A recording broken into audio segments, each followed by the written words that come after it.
예, 오늘 월요일 국내 증시 상대적으로 견조한 흐름세를 보이고 있는데요. 오늘 시황 해설 그리고 투자 아이디어는 리딩투자증권 유성만 연구위원과 함께 하겠습니다. 어서 오십시오. 안녕하십니까. 예, 유성만 위원 오시면 우리가 뭘 할지 대충 짐작하실 텐데 화면으로 주제 좀 보여드릴게요. 엔터주가 좋은 실적을 바탕으로 정말 강하게 상승을 했는데 오늘은 조금 조정입니다만 네, 여전히 관심이 있죠. 엔터주를 좀 조정 시에 매수해도 되는지 집중적으로 분석하겠습니다. 항상 그 엔터주에 대해서 전반적인 동향을 얘기해 주시면서 또 역발상적인 얘기를 해주셔서 지난번에 SM경영권 분쟁 한참 전에 엔터주 지금처럼 좋기 전에 그때 DOU를 말씀하시고 갔는데 아마 급등했던 경험을 제가 머릿속에 딱 있거든요. 예, 기억하시는군요. 네. 자, 근데 최근에는 이제 엔터주가 워낙 호실적으로 인해서 주가도 잘 갔는데 외국인들이 무엇보다도 엔터주를 꽤 많이 사고 있습니다. 그 이유는 어디 있는 걸까요? 예, 일단 외국인들은요, 일단 단기적인 이런 주가의 이런 반등 급락보다도 중장기적 관점에서 실적과 밸류에이션 그리고 산업 그리고 전반적인 회사의 비즈니스 모델 이런 걸 종합적으로 고려하는데 일단 그 연예 매니지먼트가 K-팝으로 대표되는 연예 매니지먼트가 이게 단순한 이런 일회성 좋은 게 아니라 제가 이전부터 꾸준히 말했지만 이거는 구조적 성장이고 K-팝은요 우리나라가 원류고 근원지고 또 옆에 있는 이웃나라 중국 이런 데가 절대 함부로 베낄 수 없는 그런 겁니다. 또 이 K-팝이라는 게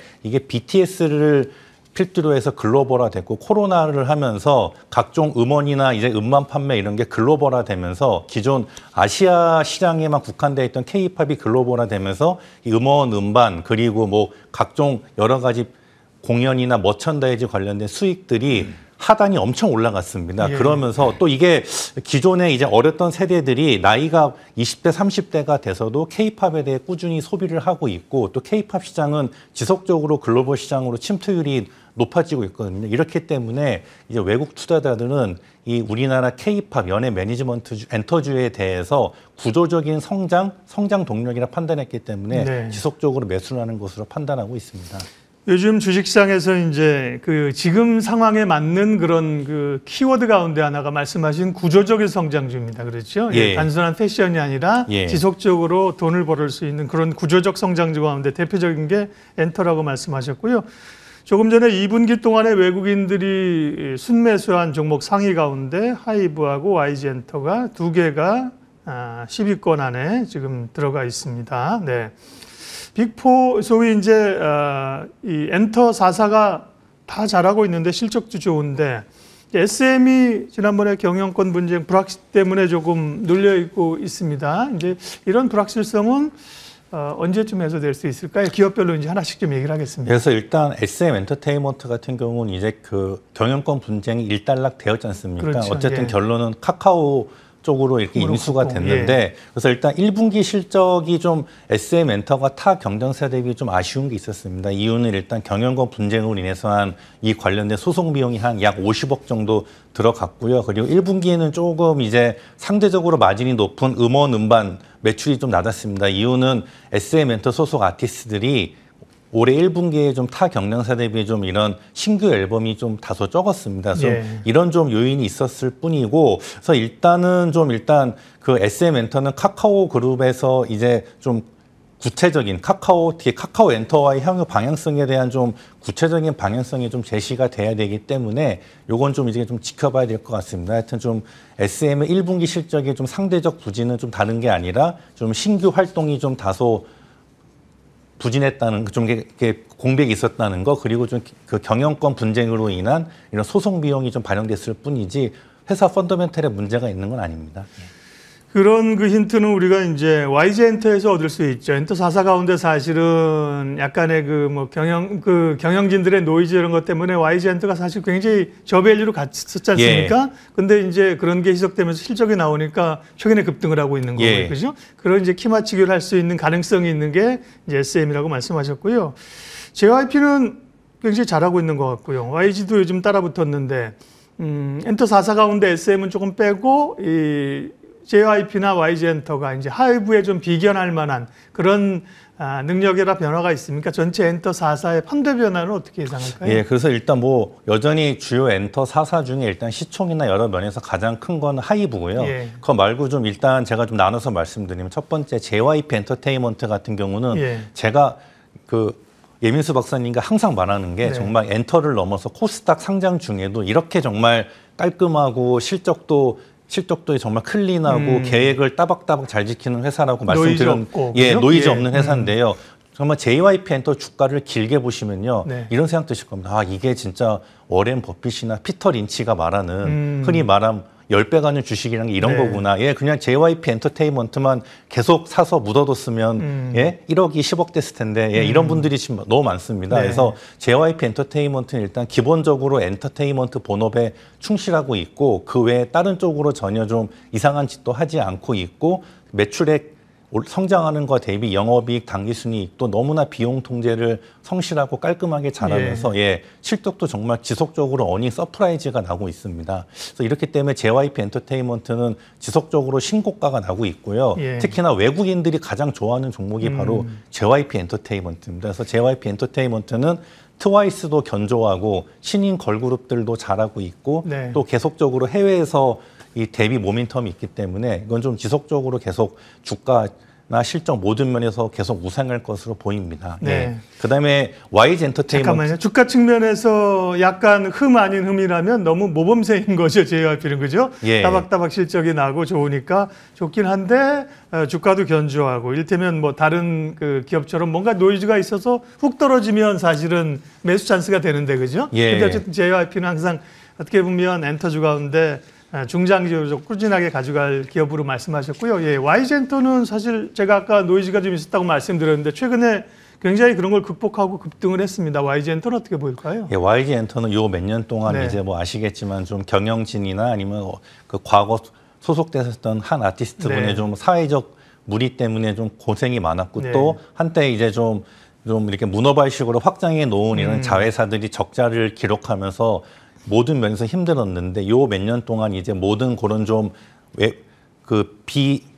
비본질적인 이슈를 제거하고 또 자회사 중에서도 실적이 안 나는 적재 자회사들을 다 정리했습니다. 그래서 이제 이렇게 된 결과 YG 엔터테인먼트도 이제 올해부터 해서 주요 걸그룹인 블랙핑크 그리고 그 밑에 있는 그 남자 보이그룹들도 이제 꾸준하게 실적이 올라오고 있고요. 특히 예. 블랙핑크 같은 경우는 이 완전체 활동도 월드 투어를 하면서 가는 곳마다 해외 토픽으로 뉴스가 나오고 있지만 월드스타예요. 예, 맞습니다. 예, 가는 곳마다 이제 뭐 매진에다가 예. 뭐 예, 엄청난 이런 암표 가격에 뭐 이슈가 되고 있고요. 또 솔로 활동 뭐 최근에 나온 지수 씨나 뭐 이제 리사 이런 분들이 또 좋은 반응을 보이면서 있고 네. 또 올해 하반기에 블랙핑크 데뷔 이후 7년 만에 첫 걸그룹인 베이비 몬스터가 데뷔합니다. 이제 최종 멤버 7명이 확정되었고요. 그래서 요즘 흔히 말한 걸그룹들이 대세인데 이제 YG 엔터도 신인 걸그룹 베이비 몬스터 데뷔가 임박하면서 또 다른 모멘텀으로 작용할 것으로 보입니다.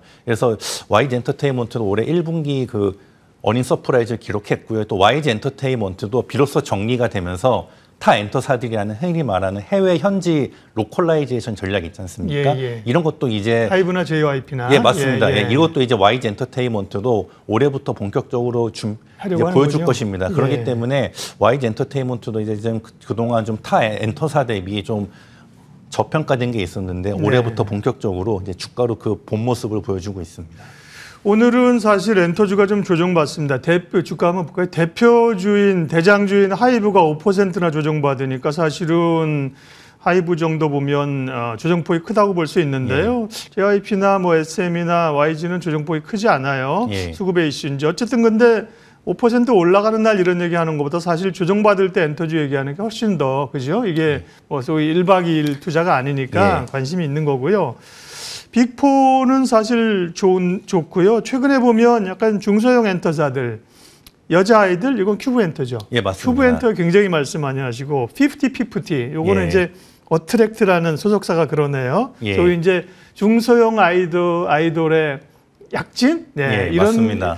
이런 건 어떻게 봐야 될까요? 그렇다고 이제 보면 중소형 엔터사는 좀 변동성이 있어 보이는 것 같기도 하고. 예, 그래서 일단 말씀하신 대로 이제 흔히 말하는 빅4 말고 최근에 중소형 엔터테인먼트 엔터테인먼트주들이 관심을 보이는 게 일단 엔터 기본적으로 거기에 소속된 아티스트들이 그렇죠. 원체 뛰어나고요. 또 K-팝에 대한 관심이 커지면서 글로벌에서도 원체 우리나라 K-팝에 관심 많기 때문에 이 중소형 아이돌도 이제 그 앨범 판매 수준이 한 몇 년 전에 대형사 수준만큼 올라와 있습니다. 물론 그 대형사들은 더 올라와 있고요. 그래서 말씀하신 뭐 큐브 엔터 여자아이들이나 피프티도 있습니다. 그래서 제가 올해 좀 이제 제가 한번 봤는데 아직 시장에서 주가는 반응을 안 보였는데 한번 봐야 될 중소형 엔터테인먼트사가 어디냐면요.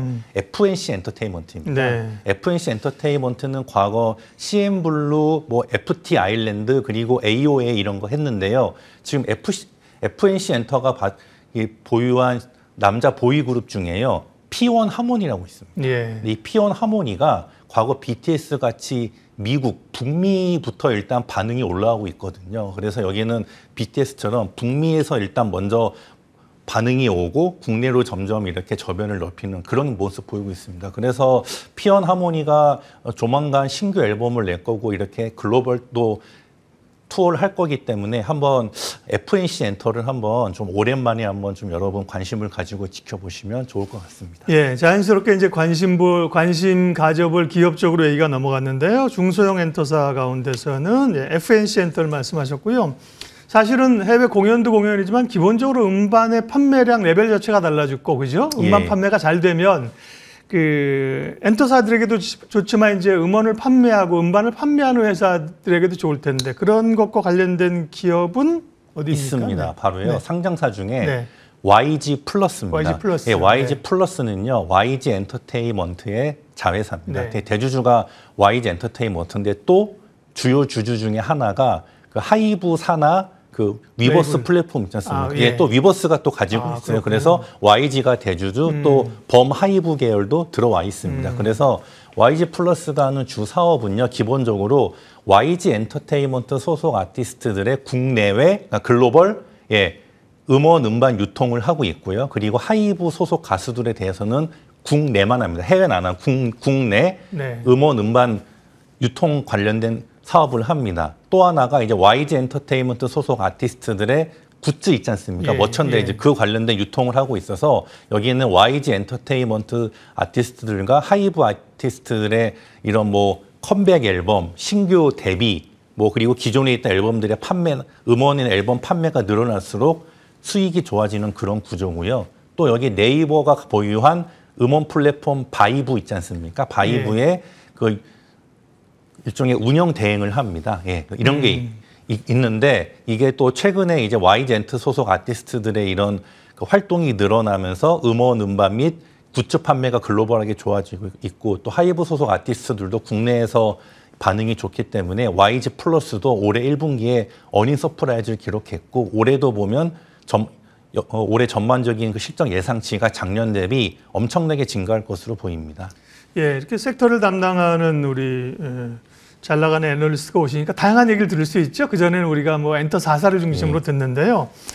DOU 얘기도 좀 하면 DOU는 사실은 팬 플랫폼의 그 가치로 인해서 영업이익도 좋고 굉장히 좋았는데 이제 대주주인 SM의 경영권 분쟁에 유탄을 좀 맞기도 했고 워낙 그 경쟁사인 하이브의 위버스가 올라오면서 여기 힘들어지는 거 아니야? 이런 시각들이 좀 있습니다. 이거 어떻게 보세요?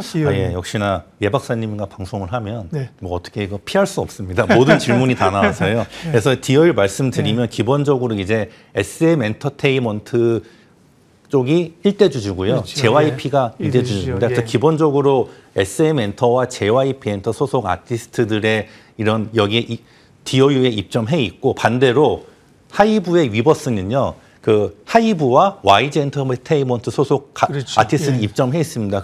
그런데 얼마 전에 여기 그 DOU 같은 경우가 그나마 제3의 플랫폼이었던 유니버스에 관련된 IP를 인수하면서 올해부터는 이제 그 기존의 아이브, 더보이즈, 몬스타엑스도 그 DOU에 입점을 했고요. NC소프트한테 그거 받은 거잖아요. 맞습니다. 그리고 또 여자아이들도 들어오고 그러기 때문에 하여튼 이제 그 우리나라 K-팝 관련된 팬 플랫폼은 DOU와 그리고 위버스 위버스로. 이렇게 네. 양강 체제로 굳어졌습니다. 네. 그래서 여기가 일단 하는 게 그게 됐고 그다음에 이제 또 최근에 한 게 이제 일본의 대표적인 그 주요 팬 플랫폼 기업인 에머 홀딩스와 합작했죠. JV를 만들어서요. 버블 포 재팬을 올해 하반기에 론칭할 예정이라서 또 이제 또 다른 모멘텀이 있고 또 이제 여기 이제 그 SM이 카카오에 인수됐지 않습니까? 그럼 기본적으로 이제 카카오 엔터와도 또 다른 콜라보가 되고요. 또 하나 보실 게 이제 카카오에 SM이 인수되면서요. DOU가 봐야 될 게요. 카카오 보면 카카오톡이지 않습니까? 네. 근데 카카오톡이 우리나라 대한민국 국민 대표 플랫폼인데 그거에 장점도 있지만 단점은 이게 내수용입니다. 국내에만 머물렀는데 카카오톡과 DOU 버블 플랫폼은 글로벌 플랫폼이지 않습니까? 예. 이게 만약에 콜라보 효과를 한다면 오늘 카카오에도 선순환이 있을 수 있네요. 예, 그래서 기존에 그 이제 카카오에서 국내에만 머물러 있던 카카오톡도 이 DOU 버블 플랫폼과 예. 잘 조화를 하면 글로벌하게 확장을 할 수 있습니다. 그래서 네. 좀 그런 측면에서 한번 DOU 보셨으면 좋겠습니다. 예. 엔터 얘기하다 보니 시간이 뭐 부족합니다. 예. 딥사이트 해야 되는데 이게 시간이 부족해서 지금 말씀하신 기업들이 사실은 다 관심주고요, 그죠? 예. 다 관심주라 쭉 보시면 되고, 다만 보시는 분들 입장에서는 그래도 지금 시점에서 다 비교했을 때 뭐 가격이나 밸류나 해서 어떤 게 제일 탑픽이냐고요. 이렇게 생각하실 수 있어서 관심주 하나만 좀 골라주고 가세요. 네. 예, 그래서 예 박사님 처음 하실 때 역발상이란 말을 하셨는데 네. 그래서 오히려 지금 엔터주에서는 역발상으로 SM 엔터를 지금 봐야 된다고 생각합니다. 다들 좀 SM 엔터가 1분기 실적이 좀 다소 상대적 부진했고 또 네. 이런 경영권 이슈 때문에 좀 뭔가 좀 복잡한 모습을 보여줘서 좀 퀘스천 마크가 있으신데 저는 그렇습니다. 오히려 1분기 실적은요, 좀 이게 그 신규 앨범이 부진했을 뿐이지 올해 이제 남은 기간 동안 2, 3, 4분기 뭐 기존의 NCT나 에스파 이런 대표적인 그룹들도 컴백 앨범을 내고요. 그리고 또 여기가 멀티 제작 센터라는 걸 도입해서 앞으로 아티스트들의 이런 컴백 주기가 더 빨라집니다. 그러니까 앨범을 내는 걸 더 컴팩트하게 할 수 있는 거죠. 그리고 올해는요. SM 엔터에서 신인 그룹 3개가 데뷔합니다. 보이그룹 신인 그룹 하나, 걸그룹 하나, 그리고 NCT 도쿄, 그러니까 일종의 NCT 재팬이라고 보시면 됩니다. 이렇게 네. 또 신인 모멘텀도 있기 때문에 또 그리고 일단 카카오에도 인수가 돼서요. 또 일단 좀 더 이렇게 훨씬 더 자금력이나 여러 가지 또 플랫폼 측면에서도 유리하기 때문에 오히려 지금 이 순간에는 주식 투자 측면에서는 SM 엔터를 좀 더 그렇죠. 봐야 되지 않나 이렇게 말씀드리고 싶습니다. 좋은 기업이 있고요. 또 좋은 주식이 있고요. 그런데 예. 그렇게 보면 좋은 주식으로서의 밸류 예. 대비 괜찮은 기업으로 지금 타이밍은 SM 역발상. 또 이제 말씀하고 가시면 그런 모멘텀이 있더라고요. 리딩투자증권 유성만 연구위원과 함께 오늘 엔터주 이야기 집중적으로 했습니다. 고맙습니다. 고맙습니다.